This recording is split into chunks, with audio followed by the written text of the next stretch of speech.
नाजरीन, आपका आग मऊ में खैर मकदम है। मैं हूं नौशाद अंसारी। आदाब नाजरीन, जामे मिफ्ताहुल उलूम मऊ में यौम हुकूक़ अक़लियत के मौके पर एक पुरवकार प्रोग्राम सदरुल मुदर्रिसीन मौलाना अबू सुफियान मिफ्ताही की सदारत में मुनक़िद किया गया, जिसमें जामे के तलबा और तमाम असातिज़ा ने शिरकत फरमाई। प्रोग्राम की निज़ामत के फ़राइज़ मौलाना ज़फ़र अहमद ज़मीरी ने अंजाम दिए। इस प्रोग्राम में जहां तलबा ने तकरीरों में आज के दिन की अहमियत पर रोशनी डाली, वहीं कुछ बच्चों ने नातों और नज़मों के ज़रिए प्रोग्राम को ख़ासा दिलचस्प बनाया। ख़ास तौर से प्रोग्राम के लिए मधु शहाब नोमानी ने अपनी मुतरन्निम आवाज़ से एक समा बांधा। वहीं जामे के उस्ताद मंजूरुल हक नाज़िर ने उन्वान की मुनासिबत से एक बेहतरीन नज़्म पेश की, जिसे लोगों ने काफ़ी पसंद किया। इसी के साथ साथ जामे के तलबा ने 2 ग्रुप बनाकर बैतबाजी का प्रोग्राम भी पेश करके लोगों का दिल जीत लिया। इस मौका पर नाज़िम आला मौलाना मोहम्मद आज़म मिफ्ताही ने अपने ख़ताब में आज के दिन की अहमियत पर रोशनी डाली और असातिज़ा की शिरकत पर उनका शुक्रिया अदा किया।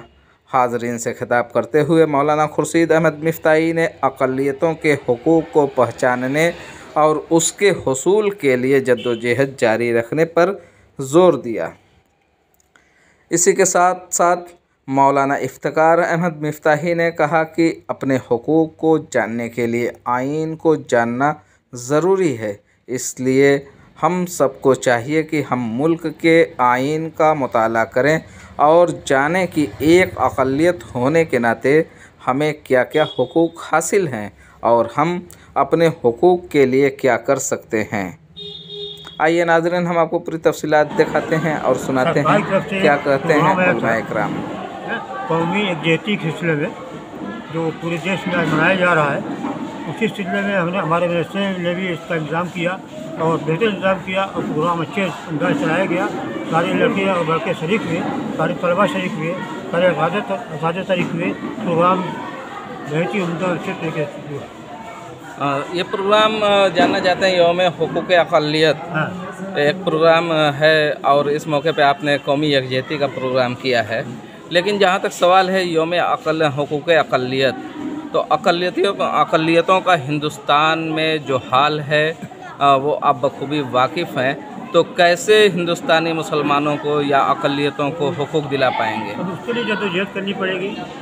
जो भी सरकारी तरीके हैं हुकूक़ हासिल करने के, कोशिश करनी पड़ेगी, मेहनत करनी पड़ेगी और सारे अक़लियतों को मुतहिद होना पड़ेगा अपने हुकूक़ को हासिल करने के। क्या आपको ये नहीं लगता कि यौम हुकूक़ अक़लियत प्रोग्राम मुनक़िद करके सिर्फ़ कोरम पूरा कर दिया जाता है? एक ऐसी सरकार है जो सिर्फ़ कोरम पूरा करना चाहती है, लेकिन सबका साथ सबका विकास की बात तो करती है, लेकिन किसी प्लेटफॉर्म पे ये नज़र नहीं आता। वो सरकार का ख्याल है, नज़रिया है, हम तो नहीं मानते। हम लड़ाई लड़ेंगे, अपने हुकूक़ की लड़ाई लड़ेंगे, हुकूक़ के लिए जंग करेंगे, मुज़ाहरा करेंगे, तक़रीर करेंगे, प्रोग्राम बनाएंगे अपने हुकूक़ हासिल करने के लिए। अक़लियतों के हुकूक़ पामाल हो रहे हैं, CAA लाया गया है उसकी वापसी के लिए। ये तो बदनज़री है अक़लियत के बारे में। सरकार की बदनज़री है, अक़लियत का ख्याल नहीं करती है, अक़लियत के हुकूक़ को पामाल कर रही है। जो उनको हक़ मिलना चाहिए, जो जमहूरियत में हक़ मिला है, तो हक़ से हमको महरूम किया जा रहा है। मैं इफ्तिखार अहमद मिफ्ताही बोल रहा हूँ, उस्ताद जामे मिफ्ताहुल उलूम मऊ।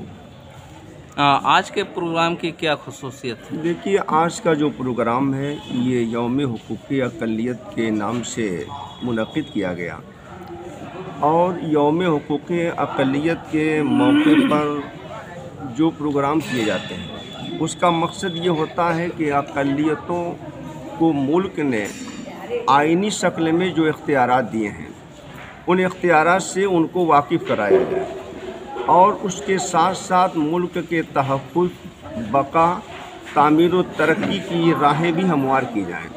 इसी सिलसिले में हमारे नाज़िम साहब ने अभी कहा कि हमने जो कौमी यकजहती के प्रोग्रामात इसमें कराए हैं, तो असल मकसद तो हमारा यही था कि अक़लियतों को आइन और क़वानीन से वाकिफ़ कराया जाए और ये भी बतलाया जाए कि मुल्क की तामीर व तरक्की, आइन का तहफ़्फ़ुज़ ये इसी सूरत पर मुनहसर है कि हम सब मिल करके इस मुल्क की तहफ़्फ़ुज़ की फ़िक्र करें और आइन को बचाने की कोशिश करें।